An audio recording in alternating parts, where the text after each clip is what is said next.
নমস্কাৰ everyone, welcome to APSC আড্ডা। এইবাৰ APSC JEE ছইল কনজাৰ্ভেশ্যন ডিপাৰ্টমেণ্টতো ওলাইছে 18টা পোষ্ট ওলাইছে টোটেল। তাৰে অপেন কেটেগৰী 8টা পোষ্ট, OBC 6টা, T ট্ৰাইবছ 1টা, SC 2টা, ST প্লেন 1টা, STHৰ কাৰণে কোনো পোষ্ট নাই, আৰু person with benchmark disability hearing ইম্পেয়াৰ্ডৰ কাৰণে এটা পোষ্ট ওলাইছে।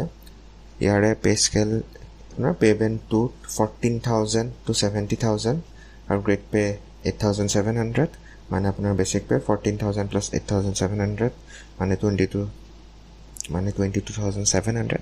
তাৰে ওপৰত গোটেইখিনি আপোনাৰ কেলকুলেশ্যন কৰা হ'ব। এই পোষ্টটোৰ কাৰণে আপোনাৰ এডুকেশ্যনেল কোৱালিফিকেশ্যন হ'ব লাগিব। আপুনি 3 years ডিপ্ল'মা কৰ্চ কৰা হ'ব লাগিব, either in civil engineering or agricultural engineering. আৰু কিন্তু আপুনি যদি ডিষ্টেঞ্চত ডিপ্ল'মা কৰিছে আপুনি এলিজিবল নহ'ব।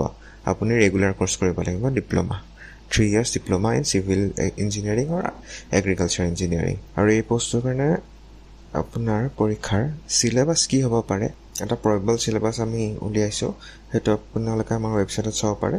কিন্তু অফিচিয়েল চিলেবাছটো APSC ৱেবছাইটত দি দিয়া হ'ব। কিন্তু আৰু প্ৰবেবল চিলেবাছত চিভিল বা এগ্ৰিকালচাৰ এইখিনি ছাবজেক্ট অহাৰ সম্ভাৱনা আছে, আৰু জেনেৰেল ষ্টাডিজৰ এইখিনি আমাৰ ৱেবছাইটত ভিজিট কৰি এইখিনি চাই ল'ব পাৰে।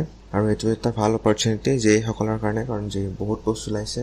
গতিকে সকলোৱে নিজৰ প্ৰস্তুতি চলাই যাওক, ভালকৈ প্ৰিপেৰেশ্যন কৰি যাওক। All the best, thank U.